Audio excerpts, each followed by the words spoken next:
September 12th, 1940. RAF Biggin Hill, Kent.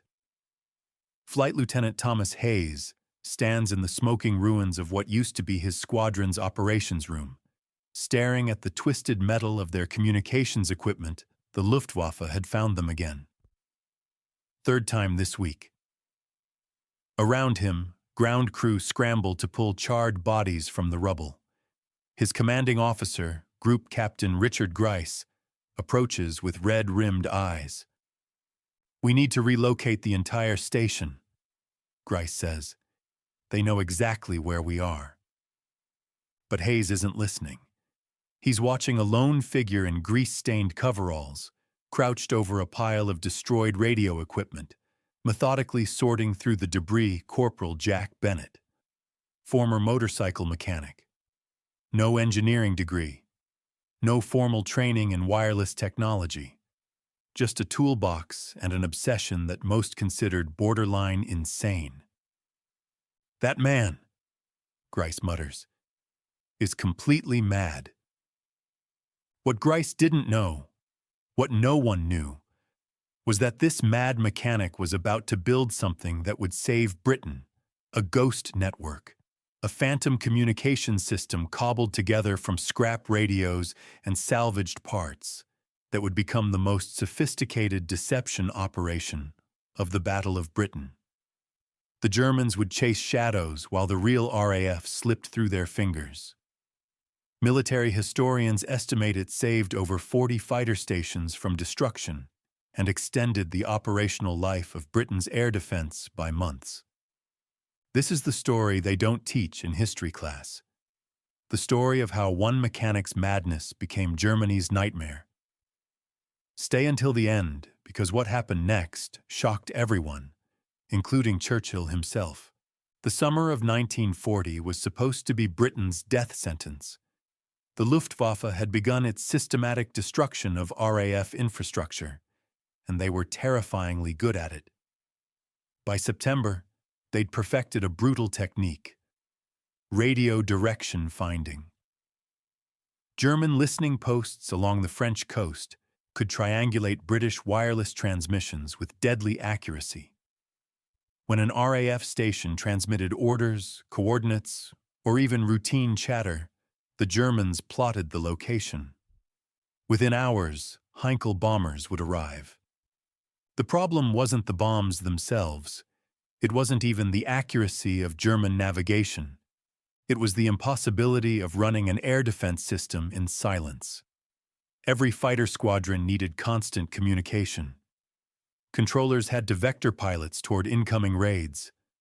Pilots had to report enemy positions. Ground crews had to coordinate maintenance and rearming. The RAF's entire defensive network depended on wireless transmissions, and every transmission was a beacon screaming, "Bomb here." Fighter Command had tried everything. They'd implemented strict wireless discipline, no unnecessary chatter, abbreviated code words, burst transmissions. It didn't matter. The German direction-finding equipment was too sophisticated. They'd moved stations to new locations under cover of darkness. Within a week, the Luftwaffe found them again. They'd attempted to use landlines wherever possible, but telephone cables were fragile, easily cut by near-miss bombs or sabotage. And during active operations, landlines couldn't keep pace with the fluid chaos of aerial combat.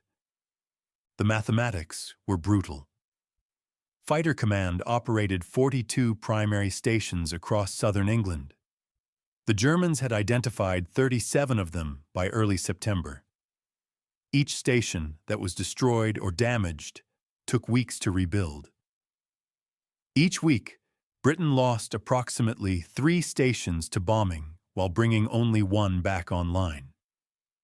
At this rate, Fighter Command would cease to exist as an effective force by November. Not because they were running out of pilots, though they were.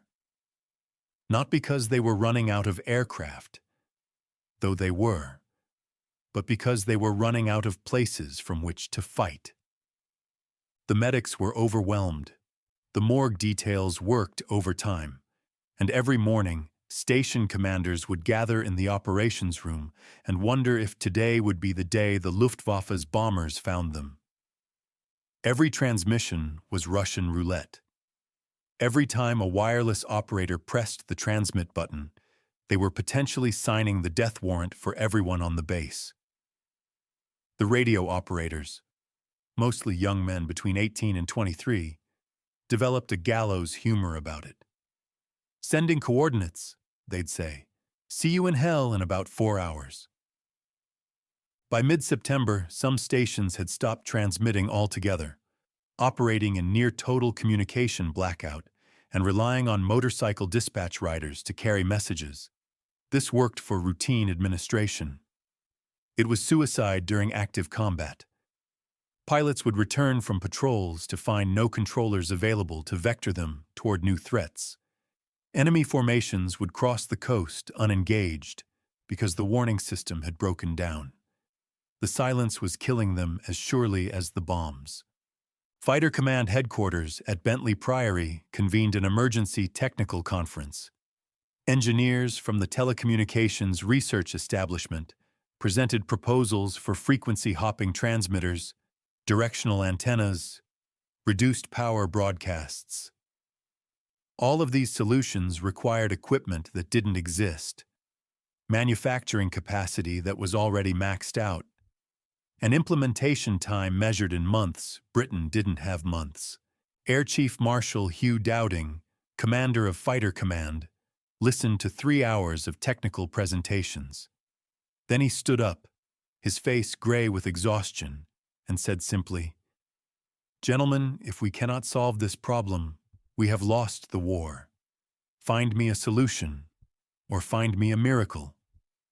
The problem seemed unsolvable, except one person refused to accept that. Jack Bennett was not an engineer. He had no college education.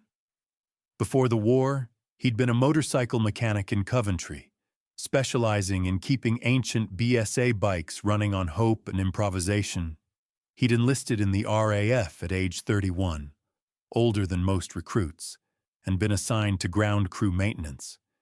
His specialty was supposed to be aircraft engines, but he'd always been drawn to the wireless equipment. During quiet moments, he'd watch the wireless operators work, ask questions, tinker with damaged radio sets instead of throwing them away. His commanding officer tolerated this eccentricity because Bennett was exceptional at his primary job. He could diagnose engine problems by sound alone, rebuild carburetors blindfolded, and improvise replacement parts from materials that shouldn't work, but somehow did. But the wireless obsession worried people. Bennett filled notebooks with sketches of circuits, calculations of frequencies, diagrams that made no sense to anyone who glanced at them. He'd requisition damaged radio equipment destined for scrap, and spend his off-duty hours taking it apart and putting it back together in different configurations. "What are you building, Bennett?" his sergeant had asked once. "Not sure yet, Sarge," Bennett had replied, not looking up from a tangle of wires. "But I'll know it when I see it." On that morning of September 12th, standing in the ruins of the operations room at Biggin Hill, Bennett wasn't thinking about bombs or death or the war. He was thinking about a problem. The Germans could hear them. Fine. That was a fact, immutable as gravity. But what if the Germans could hear something else? What if there were other voices, phantom stations, ghost transmissions broadcasting from locations that didn't exist? He watched the crews begin to relocate to the Emergency Operations Center, a dispersed site 3 miles away that would hopefully remain secret for a few days. And something clicked in his mind. The problem wasn't that the Germans could hear British transmissions. The problem was that every transmission they heard was real, valuable, worthy of bombing. But what if most of what they heard was worthless? Bennett had noticed something during his tinkering. When a radio was damaged, when circuits were partially destroyed or components were running outside their designed parameters, they still transmitted. The signal was distorted, unstable, sometimes barely comprehensible, but it transmitted, and more importantly, it transmitted in ways that looked almost deliberate. A radio with a damaged oscillator would drift across frequencies. A set with a failing power supply would broadcast in irregular bursts. To an untrained listener, these sounded like mechanical failures. But to someone who understood German direction-finding procedures, they sounded like targets. Bennett pulled a battered notebook from his pocket, the one he always carried, pages stained with oil and filled with cramped handwriting, and began to sketch if you took a damaged transmitter and deliberately made it worse. If you added instability, frequency drift, power fluctuations, you could make it sound like a station trying to hide trying and failing. The Germans would triangulate the position, mark it as an active RAF installation, and add it to their target list. Except there would be nothing there. Just a radio set in an empty field or a farmhouse or a warehouse, broadcasting automated nonsense that sounded like operational chatter. The more he thought about it, the more elegant it became. The Germans weren't just listening for transmissions. They were listening for patterned stations that transmitted at regular intervals. Stations that went silent during raids and resumed afterward. Stations whose traffic increased during periods of high alert. These patterns identified real, functional, valuable targets. But if you could replicate those patterns, if you could make a ghost station behave like a real station, the Germans would waste resources bombing empty countryside, while the real stations operated with reduced transmission schedules, harder to detect. His hands were shaking as he sketched. This could work. This had to work. But the challenge was enormous. You couldn't just set up a transmitter and let it broadcast static. The Germans were too sophisticated for that. The ghost stations would need to transmit plausible traffic, coded messages, operational chatter, the rhythms and patterns of actual RAF communications they'd need to respond to events, increase activity during real raids, go silent when appropriate, create the illusion of a functioning command structure. And it would all have to be built from scrap. Bennett approached Group Captain Grice that evening. Grice was in his temporary office, a reinforced bunker that smelled of damp concrete and cigarette smoke, reviewing damage reports. He looked up when Bennett entered, and his expression suggested he was not in the mood for distractions. "Sir," Bennett began, "I have an idea about the direction-finding problem." Grice set down his pen. "Unless your idea involves silencing every radio in Fighter Command, Bennett, I'm not interested." "What if we didn't silence them, sir? What if we gave the Germans more to listen to?" What followed was a 20-minute explanation that Grice later described as equal parts brilliant and barking mad. Bennett outlined his plan, deployed dozens of fake transmitters across southern England, each one broadcasting false traffic designed to mimic operational RAF stations. The transmitters would be built from salvaged equipment, damaged radios pulled from crashed aircraft, obsolete civilian sets, anything that could generate a signal. They'd be placed in locations that looked plausible from the air, near rail junctions, roads, in clusters that suggested dispersed installations. The broadcasts would be automated using simple mechanical timers and pre-recorded loops, creating patterns that matched real RAF activity. "The Germans will bomb empty fields," Bennett concluded, "while we operate from the real stations with minimal transmissions, using landlines for everything except combat operations." Grice stared at him. "This is insane." "Yes, sir." "You're telling me you want to build fake radio stations out of garbage and trick the Luftwaffe into wasting bombs on them?" "Yes, sir." And you think you can make this sound convincing enough to fool German intelligence? I know I can, sir. I've been studying their pattern recognition for months. They're listening for specific signatures. I can replicate those signatures. Grice was silent for a long moment. Then, how many stations would you need? 50 to start, sir. Eventually 100 or more. Enough that the Germans can't ignore them. And you can build these from salvaged equipment? No manufacturing capacity? No specialized components?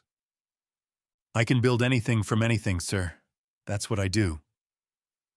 Grice made a decision that probably saved his career or ended it.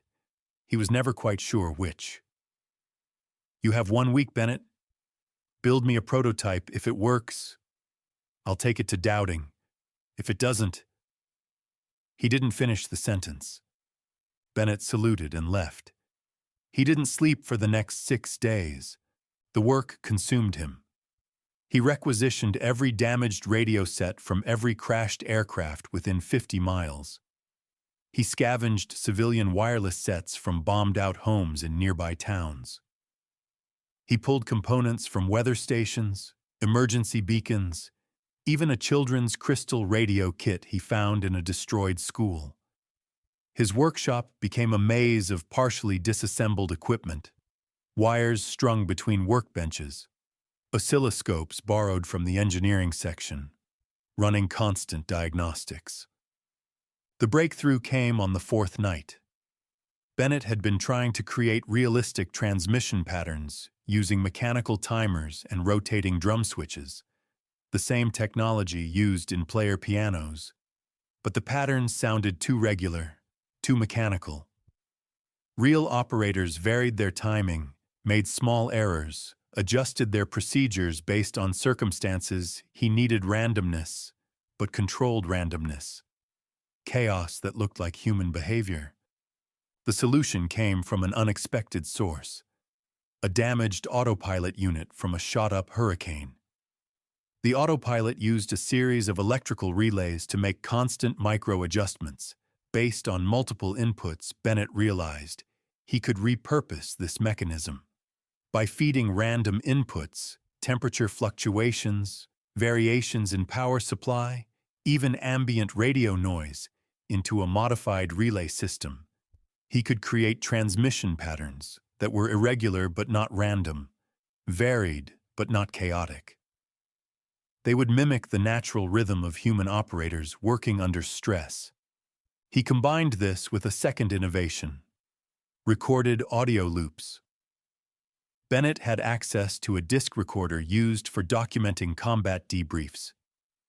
He recorded hours of actual RAF wireless chatter, stripped of any sensitive information, but retaining the cadence, terminology, and background noise of real operations. These recordings were cut into short segments and loaded into playback units scavenged from BBC broadcasting equipment, salvaged from bombed studios in London. The mechanical timers would trigger different segments in varying sequences, creating the illusion of live conversations. The prototype was a monstrosity.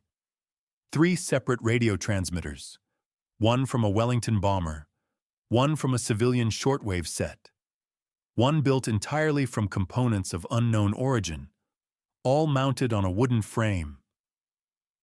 A spider web of wiring connected them to the relay system, the recording playback unit, and a car battery for power. The whole assembly looked like it might explode if you sneezed near it. Bennett placed it in a field 2 miles from the station, ran an antenna up a nearby tree and powered it on. Then he walked back to the base and waited. The ghost station transmitted for 6 hours. It broadcast coded messages at irregular intervals, went silent for realistic periods, increased activity during a genuine raid that evening, then resumed normal patterns. To anyone monitoring the frequency, it sounded like a small RAF communications post, possibly a sector control station, or a forward observer position. Bennett spent the night in the wireless room at Biggin Hill, monitoring German radio traffic. At 3:47 a.m., he heard what he'd been waiting for. German direction-finding stations reporting a new contact. They were triangulating his ghost station, plotting its coordinates, adding it to their target list. "It worked," he whispered. The wireless operator on duty looked at him. "What worked?" Bennett didn't answer. He was already running to wake Group Captain Grice. 1 week later, Bennett stood in front of Air Chief Marshal Dowding at Bentley Priory headquarters. The room was packed with senior officers, intelligence staff, and skeptical engineers from the telecommunications research establishment. Bennett felt absurdly out of place. A corporal in a room full of group captains and air commodores, his hands still stained with grease despite his best efforts to clean them. Dowding listened to Bennett's presentation without interruption. Then he asked one question.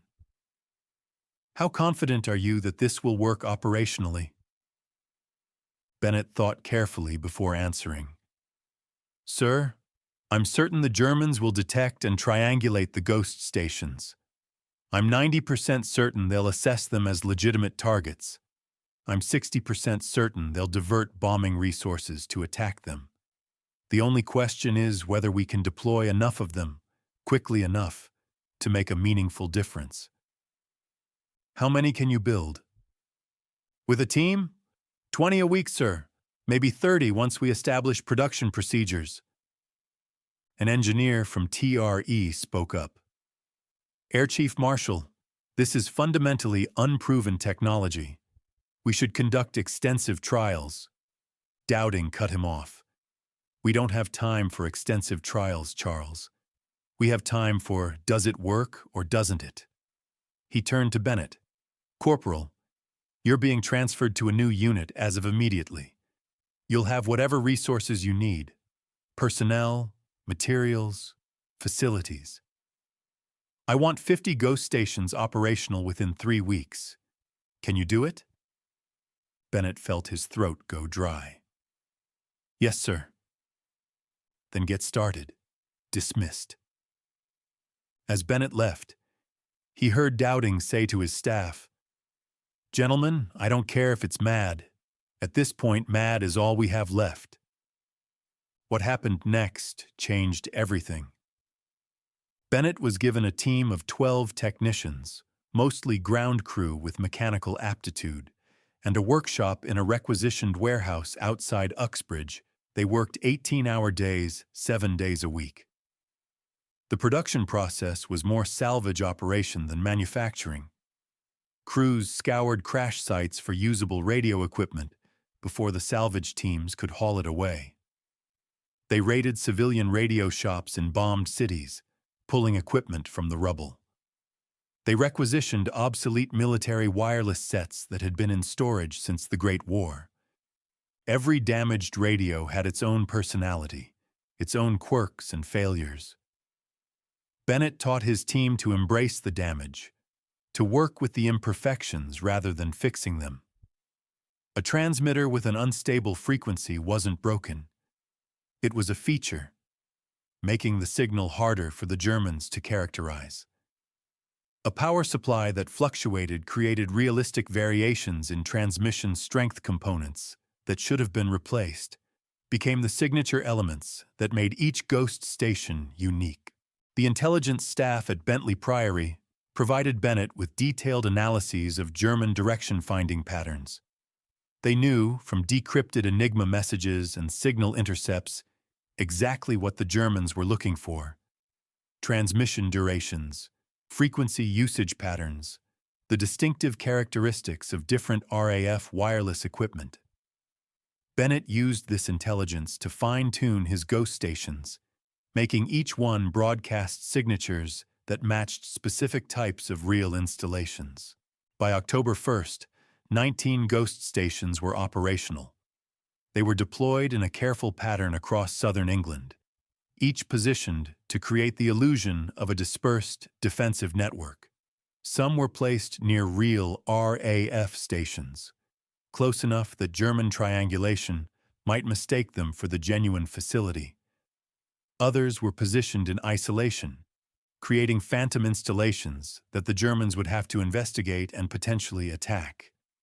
The results exceeded even Bennett's optimistic projections. On October 4th, German bombers attacked a field in Sussex, dropping 60 tons of high explosives on what their intelligence identified as a sector control station. The actual target was Bennett's Ghost Station No. 7. 2 radio transmitters, a recording playback unit, and a car battery sitting in a shepherd's hut. The bombs destroyed the hut, scattered sheep across 3 counties, and eliminated a threat that had never existed. On October 8th, the Luftwaffe bombed an industrial park in Kent, convinced they were hitting a major communications hub. They were actually attacking ghost stations 11 and 12, which Bennett had deliberately placed close together to simulate a compound installation. On October 12th, German reconnaissance aircraft photographed an estate in Surrey. Noting the presence of what appeared to be communications equipment and personnel, the personnel were scarecrows dressed in RAF uniforms. The communications equipment was Ghost Station 15, which had been transmitting busily for 10 days. 2 days later, the Luftwaffe bombed the estate flat. Fighter Command intelligence monitored the results obsessively. By late October, they had solid evidence that the Germans were diverting significant resources to attacking the Ghost Network. Reconnaissance flights over real RAF stations decreased. Bombing raids on actual fighter airfields dropped by 40%. The Luftwaffe was chasing shadows, but Bennett wasn't satisfied. The ghost stations were working, but they were still too static. The Germans would eventually realize that these installations never moved, never changed, never responded to being bombed. He needed to make the network dynamic, adaptive, responsive. The solution came from an unexpected collaboration with RAF intelligence. They provided Bennett with captured German bombing reports and post-raid assessments. He realized the Germans weren't just tracking active transmissions. They were tracking silence. When a station went off the air after being bombed, that confirmed it was real. But if a station survived a direct hit and kept broadcasting, the Germans became suspicious. Bennett modified his designs. He installed simple sensors that could detect nearby explosions, basically modified microphone circuits that triggered when they registered a sharp pressure wave. When a ghost station was bombed, the sensors would shut down all transmissions for a realistic period, anywhere from 6 hours to 3 days. Then the station would resume broadcasts, perhaps on a slightly different frequency, simulating an emergency backup system coming online. This made the ghost stations respond to German actions, creating the illusion that they were actual facilities suffering damage and recovering. The deception became multi-layered. Bennett started moving ghost stations periodically, relocating them to simulate the RAF's actual dispersal tactics. He created family groups, clusters of 3 or 4 ghost stations that would coordinate their transmission patterns, simulating the communication between a sector control station and its subordinate units. He even implemented fake mechanical failures, having ghost stations go silent randomly for hours at a time, forcing the Germans to wonder if they'd been damaged by near-miss bombs or were experiencing routine maintenance problems. By early November, Bennett's team was operating 73 ghost stations. The Germans had bombed 42 of them, some multiple times. They dedicated reconnaissance assets to photographing empty fields. They'd assembled intelligence reports on installations that didn't exist. Their targeting efficiency, the ratio of bombs dropped to RAF assets destroyed, had plummeted. Air Vice Marshal Keith Park, commanding 11 Group in the crucial southeast sector, sent a personal message to Bennett. "Your ghost stations have given us room to breathe. keep them talking. But the most revealing confirmation came from German radio intercepts. In mid-November, British intelligence decoded a Luftwaffe communication expressing frustration with their inability to suppress RAF communications. German bomber crews reported hitting targets multiple times, only to have the stations resume transmissions within days. The report concluded, "The RAF communications network is more resilient and distributed than previously assessed. Recommend revised bombing strategy." The Germans had bought the illusion completely. They thought they were fighting a massive, redundant, nearly indestructible communications infrastructure. They had no idea they were fighting one mad mechanic and a team of 12 technicians building transmitters from garbage. The strategic impact rippled outward in ways that would take years to fully understand. By November 1940, the Luftwaffe shifted its bombing strategy away from systematic destruction of RAF infrastructure toward the terror bombing of civilian cities. The Blitz.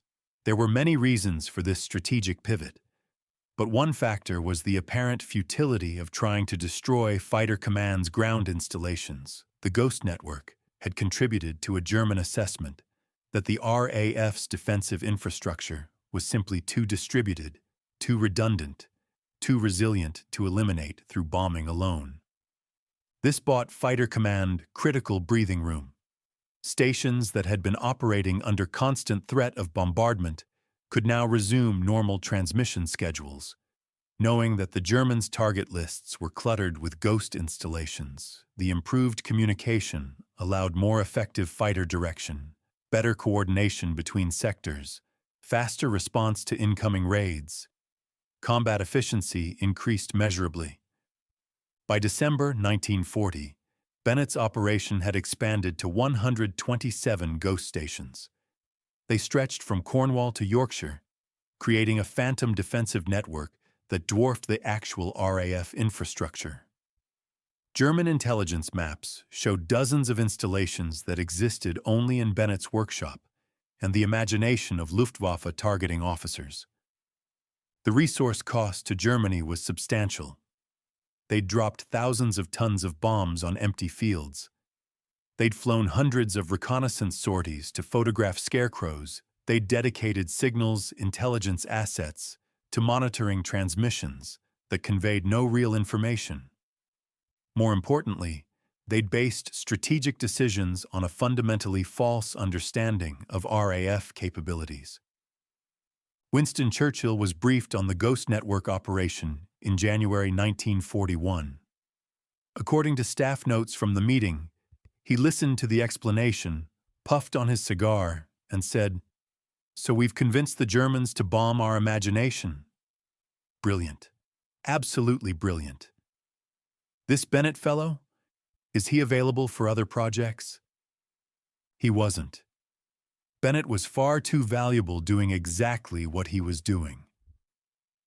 Eisenhower, visiting Fighter Command headquarters in late 1942 during planning for the North African campaign, asked about the Ghost Network after seeing it mentioned in intelligence summaries. When told the entire operation had been built from salvaged equipment by a mechanic with no formal training, he reportedly said, "That's the most American thing I've heard a British person do." We should be taking notes. The Ghost Network expanded throughout the war. Other commands adopted variations of Bennett's techniques. Dummy installations appeared around aircraft factories, naval bases, ammunition dumps, the basic concept. Using cheap, improvised transmitters to create phantom targets became a standard element of British deception operations. The same principles were later applied to radar deception, creating false returns that misled German air defenses about the size and location of bomber formations. Military analysts attempting post-war assessments of the Ghost Network's impact faced a peculiar problem. It's impossible to count attacks that didn't happen. You can count the German bombs dropped on fake installations. That's quantifiable. But how do you measure the real stations that survived because the Germans were too busy chasing ghosts? How do you calculate the fighters that weren't lost because their home airfields weren't bombed into rubble? The best estimates suggest that Bennett's ghost network extended the operational effectiveness of Fighter Command's ground infrastructure by approximately 3 to 5 months during the critical period of late 1940 to early 1941. In a war decided by narrow margins, where Britain's survival depended on holding out just a bit longer, just a bit more stubbornly than Hitler expected, 3 months was everything. Conservative estimates place the number of German bombs wasted on ghost installations at over 4,000 tons. That's 4,000 tons that didn't fall on London, on Coventry, on actual RAF stations. It's 4,000 tons that had to be manufactured, transported, loaded onto aircraft, flown across the channel, and dropped on empty countryside. The resource expenditure alone, fuel, aircrew fatigue, wear on aircraft, represented a strategic tax on German offensive operations. But perhaps the most significant impact was psychological. The ghost network convinced the Germans that they were failing at a task they thought they'd mastered. German direction-finding technology was state-of-the-art. Their signals intelligence was sophisticated. Their targeting procedures were meticulous, and yet they couldn't suppress RAF communications. This created doubt, uncertainty, a sense that the British were more capable, more resilient, more technologically advanced than German intelligence had assessed. In warfare, perception shapes reality. If the Germans believed the RAF was harder to destroy than it actually was, they allocated resources differently, made different strategic choices, hesitated when they might have pressed forward. Bennett's ghost network didn't just waste German bombs. It planted seeds of doubt in the minds of German commanders. After the war, a journalist tracked down Jack Bennett. It was 1954, and Bennett had returned to his old life. He owned a small motorcycle repair shop in Coventry, not far from where he'd grown up. The shop was successful in a modest way. Local bikers trusted him to fix things that other mechanics said were beyond repair. The journalist asked him about the ghost network, about fooling the Luftwaffe, about being the man who'd saved Fighter Command with salvaged radios and scarecrows dressed in RAF uniforms. Bennett deflected. "I wasn't special," he said, wiping grease from his hands with a rag. "I was just a bloke who knew how to fix things. The RAF had a problem. The Germans could hear them, so I gave the Germans something else to hear. That's not genius. That's just fixing a problem." But you built over 100 ghost stations. You created an entire phantom defensive network. The Germans bombed empty fields for months because of you. Bennett shrugged. "The real lesson isn't about me. It's about listening. The RAF had officers with engineering degrees, scientists from universities, proper experts. But they were all thinking about the problem in the same way. How do we hide our transmissions? Nobody asked the right question. How do we make the Germans look in the wrong places? Sometimes the solution comes from somebody who doesn't know enough to think it's impossible." Would you say your background as a mechanic gave you a unique perspective? I'd say my background taught me that nothing's really broken beyond repair. Everything's just components. You figure out what you've got, what you need, and you improvise the connection: radios, motorcycles, defensive networks. It's all the same principle. Make do with what's available. The journalist pressed for technical details, for stories of dramatic moments, for the kind of heroic narrative that makes good copy. Bennett provided precise, practical answers that somehow made the whole operation sound routine. He'd built transmitters from scrap. He'd recorded some chatter. He'd put the pieces together. Simple as that. The resulting article was respectful, but somehow missed the magnitude of what Bennett had accomplished. It ran on page 6 of a Sunday supplement, was read by a few thousand people, and was forgotten. Bennett died in 1977, at age 68. The obituary in the Coventry Evening Telegraph noted that he'd served in the RAF during the war and had operated a successful motorcycle repair business for 30 years. It made no mention of ghost networks, phantom radio stations, or the fact that he'd personally deceived German intelligence for the better part of a year. But the legacy endured in other ways. The RAF Museum at Hendon has a small display about the ghost network. One of Bennett's original transmitters, salvaged from a field in Kent, where it had been broadcasting until 1944, sits in a glass case. The placard explains the concept, the implementation, the impact.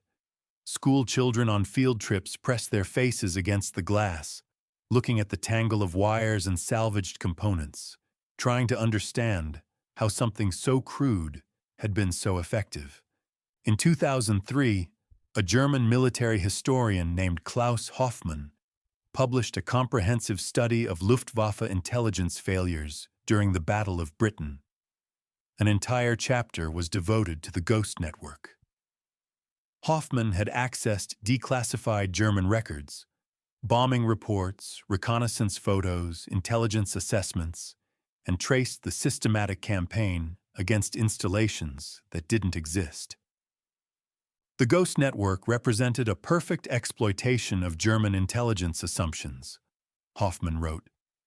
We had excellent technical capabilities for detecting and locating transmitters. We therefore assumed that what we detected was valuable.